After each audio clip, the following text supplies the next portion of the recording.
Today we're talking about segments created by chords, secants, and tangents. If we have what looks like the railroad crossing sign, but today we're talking about the segments associated with it, not the angles. So if we have this picture here, the rule is that A times B equals C times D. That's the first rule. This picture has two secants.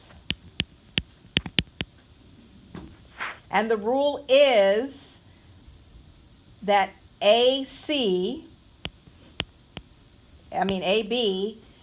times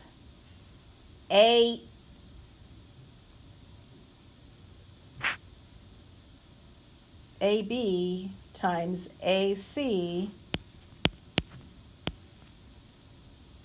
equals AE times AD.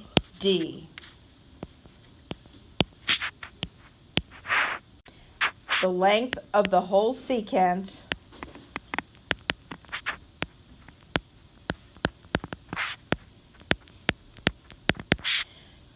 times the segment outside of the circle. So what's the whole secant measure? AB. You see how AB is the whole length of everything?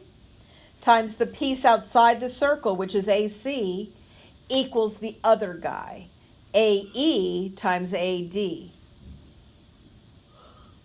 So this is when you have a tangent and a secant. In this one, it's going to be the piece of the tangent that's outside of the circle going into that corner, AB squared. Look at it.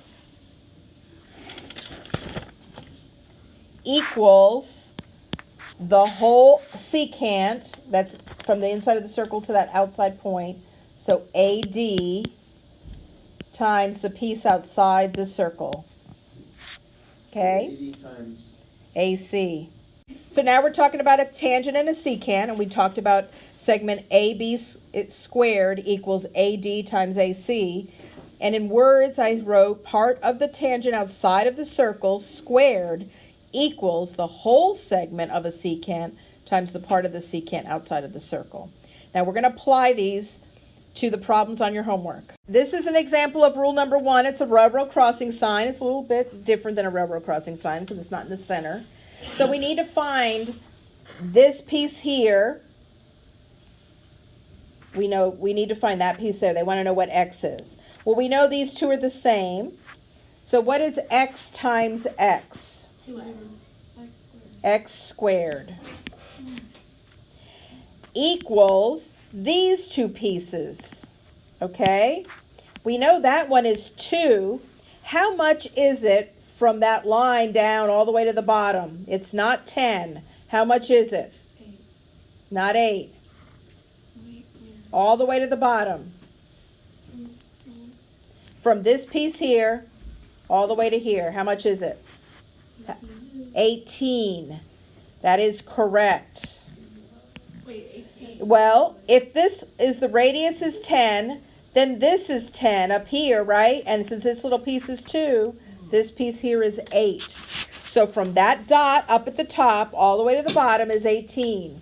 It's on this side of the railroad crossing sign. So you have to tell me what it measures. You're not going to get all the numbers. You got to look at it. That's why I chose this one to do.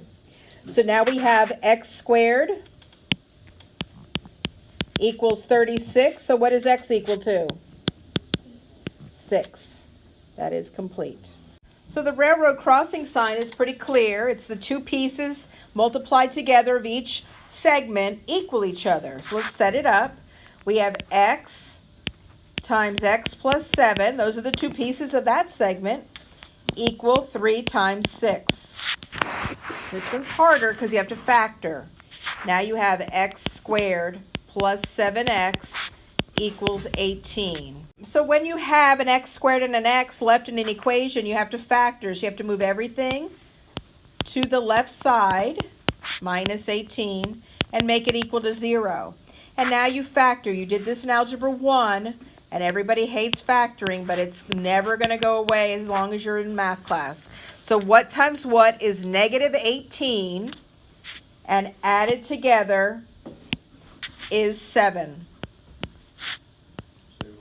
What times what is negative 18 and added together is 7. Okay, so we have to factor this one. You have to move everything to the left and then factor it. So x squared plus 7x minus 18 factors as x minus 2 times x plus 9. So we find out what makes each one of those parentheses 0. The first parentheses, a 2 would make it a 0.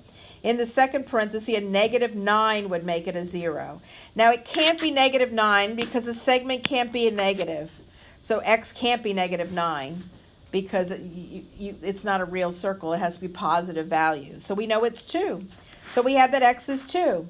So if that's 2 and that's 9, what's 2 times 9? 18. What's 3 times 6? 18. So we are correct. So you know it can. The rule on your rule sheet says that if you have 2 secants, it's going to be the length of the whole secant. So what's 16 plus 26?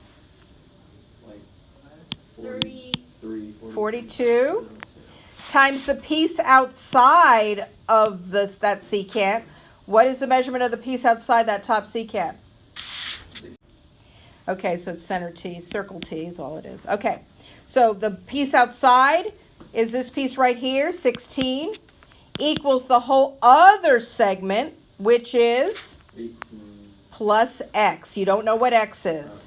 So it's 18 plus x times the piece outside, which is 18. Now here you're going to have to FOIL in and do some math. Everybody find x for me. So 42 times 16 equals 18 times 18 plus x. So 42 times 16 is 672. 18 times 18 is, what is that, 324? Is 324 plus 18x.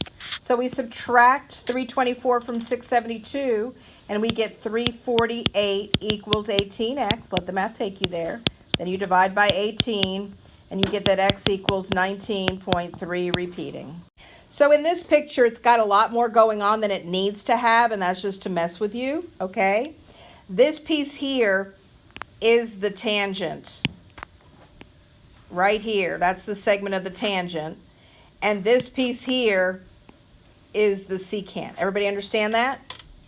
So the rule is that it's the square of the tangent, so that's x squared, equals the whole secant from this point to the end. How much does that whole secant measure?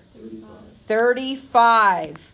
Because that's 15 is a radius, this is 15 is a radius, and you add all those three together, times the piece outside of the circle. What piece is outside the circle?